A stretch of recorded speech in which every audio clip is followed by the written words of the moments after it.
Oh, dari mereka semua yang berdoa untuk putramu yang kudus, demi keselamatan dan kemenangannya, tak seorang pun, sesudah engkau, perempuan yang terberkati, yang berdoa sebanyak ibu yang tidak bahagia ini yang sedang berbicara kepadamu. Katakan padaku sejujurnya, bagaimanakah pendapatmu mengenai putraku? Kita adalah dua orang ibu, yang satu menatap pada yang lain, di antara kita ada Allah. Dan kita berbicara mengenai putra-putra kita. Pastilah mudah bagimu untuk berbicara mengenai putramu. Aku harus berjuang melawan diriku sendiri untuk berbicara mengenai putraku. Dan kendati demikian, betapa banyak kebaikan, atau betapa banyak kesedihan, yang dapat datang kepadaku dari percakapan ini.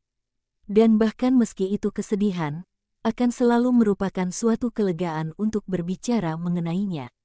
Perempuan dari Bet Zur itu menjadi nyaris gila ketika putra-putranya meninggal, bukankah begitu?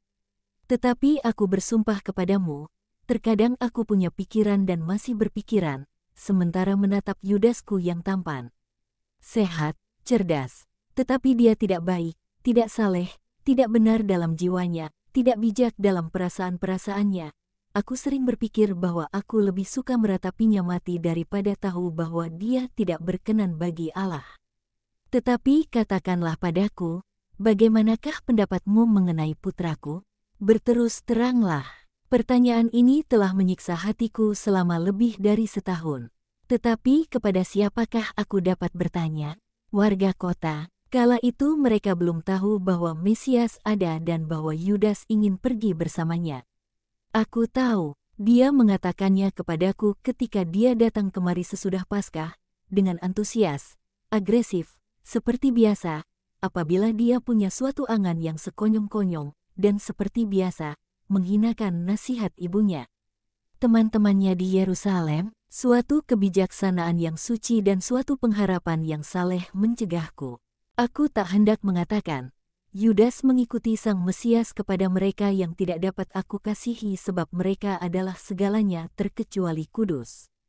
Dan aku berharap bahwa angannya itu akan lenyap, seperti banyak angan lainnya, seperti semua angannya, meski dengan risiko air mata dan kesedihan mendalam, seperti yang terjadi dalam kasus lebih dari satu orang gadis yang dia angankan di sini dan di tempat lain, tetapi tidak pernah dinikahinya. Tahukah engkau bahwa ada tempat-tempat yang tidak akan dikunjunginya lagi sebab dia mungkin akan menerima suatu hukuman yang pantas? Juga keberadaannya di bait Allah merupakan suatu angan yang sekonyong-konyong. Dia tidak tahu apa yang diinginkannya. Tidak pernah.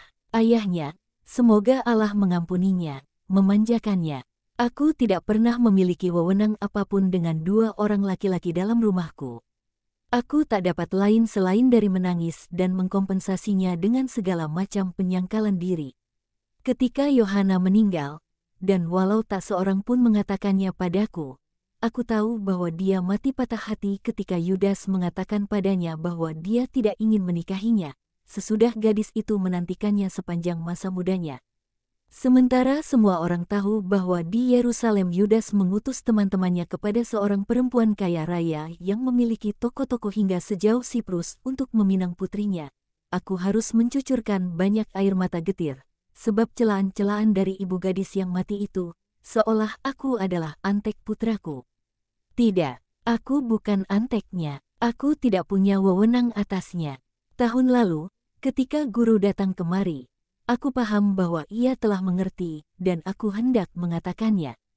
Tetapi adalah menyakitkan, sangat menyakitkan bagi seorang ibu untuk harus berkata, berhati-hatilah terhadap putraku.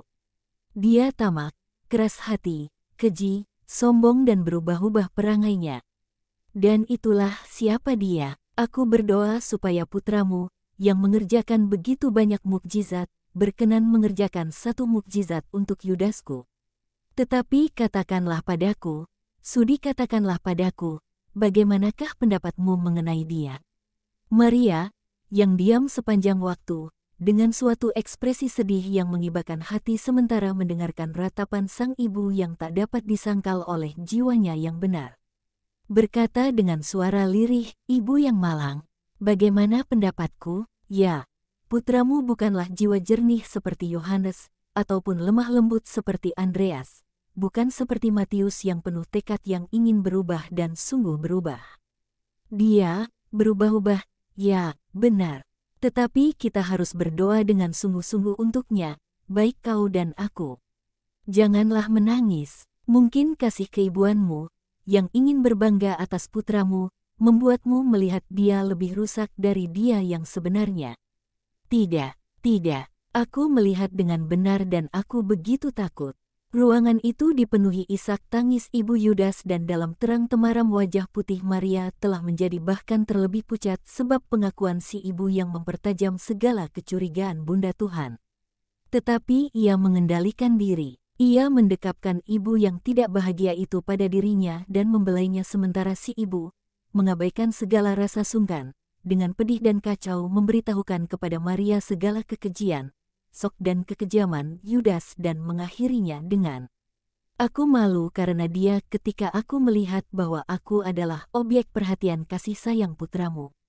Aku tidak bertanya kepadanya, tetapi aku yakin bahwa di samping melakukannya karena kebaikan, ia hendak mengatakan kepada Yudas melalui sarana perhatian kasih sayangnya, ingat bahwa beginilah bagaimana seorang ibu harus diperlakukan.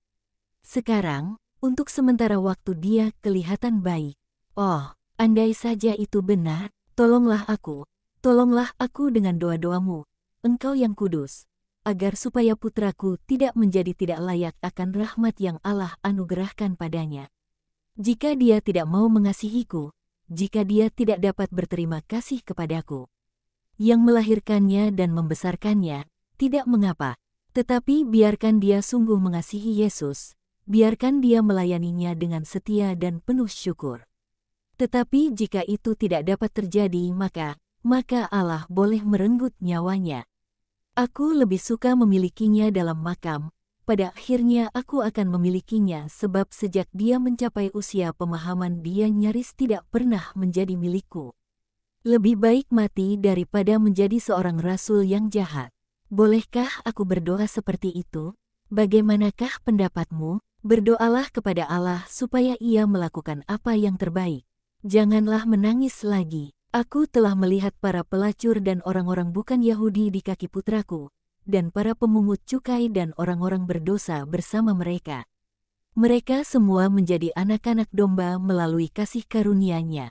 Berharaplah, Maria, berharaplah. Kesedihan ibu menyelamatkan putranya, tidak tahukah kau mengenai itu? Dan semuanya pun berakhir dengan pertanyaan yang mengibakan hati itu.